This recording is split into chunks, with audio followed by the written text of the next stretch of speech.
કૃષ્ણા એક દિવસ જંગલમાં કૃષ્ણા અને તેમના મિત્રો રમત રમી રહ્યા હતા અને જ્યાં કૃષ્ણા હોય ત્યાં સામેની ટીમના જીતવાનો તો કોઈ ચાન્સ જ નથી. બસ દર વખતની જેમ કૃષ્ણા અને તેની ટીમ એ રમત જીતી જાય છે. કૃષ્ણાનો મિત્ર બોલ્યો, હંમેશા તો તું જ જીતે છે કૃષ્ણા. કૃષ્ણા બોલ્યો, હવે શું કરું, હું છું જ એટલો હોશિયાર. આ લે પકડ, હવે બોલ ફેંકવાનો તારો વારો.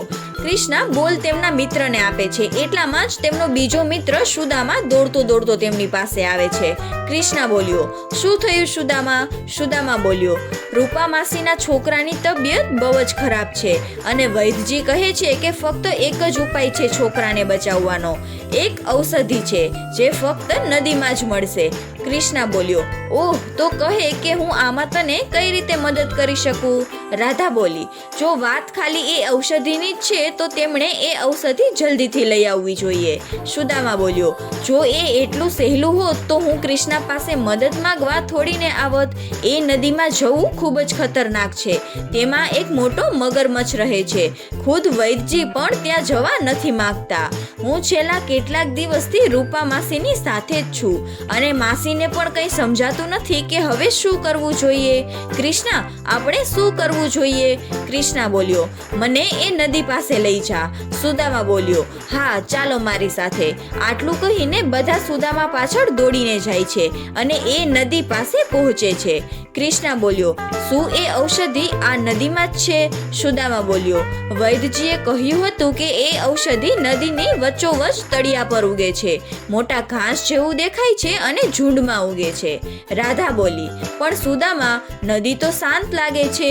શું એ મોટો મગરમચ્છ આ નદીમાં જ છે? સુદામા બોલ્યો, શાયદ એ સૂતો હશે. કૃષ્ણા બોલ્યો, તો પછી એ ઔષધિને બહાર કાઢવાનો આ સાચો સમય છે.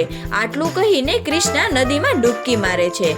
બધા જોતા રહી જાય છે અને રાધા કહે છે કે કૃષ્ણા, બહાર આવ જલ્દી. પણ કૃષ્ણાનો કોઈ જવાબ નથી મળતો. પછી રાધા બોલી, મિત્રો, હવે પ્રાર્થના કરો કે એ મગરમચ્છ સૂતો જ હોય. બીજી બાજુ કૃષ્ણાને પાણીની અંદર એ ઔષધિ મળી જાય છે અને કૃષ્ણા જેવો એ ઔષધિને હાથમાં લે છે કે ત્યાં જ મગરમચ્છ આવે છે. કૃષ્ણા બોલ્યો, અચ્છા, તો તું જાગે છે. જો તું ખોટું ન માને તો હું આમાંથી થોડીક ઔષધિ લઈને ચાલ્યો જઈશ.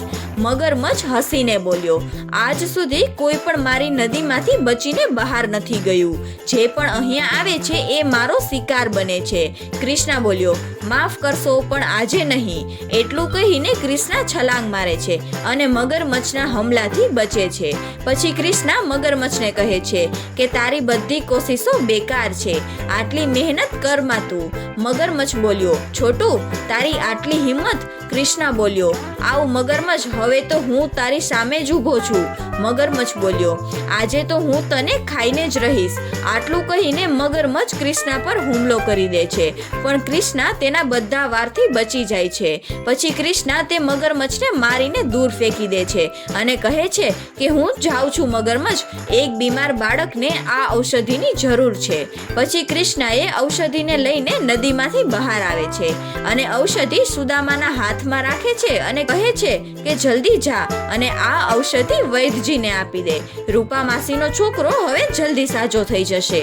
સુદામા કહે છે કે કૃષ્ણા, તું હંમેશા બધાની પરેશાનીઓને દૂર કરી દે છે. તો બાળ મિત્રો, આપણે પણ કૃષ્ણાની જેમ હંમેશા બધાની મદદ કરતા શીખવું જોઈએ.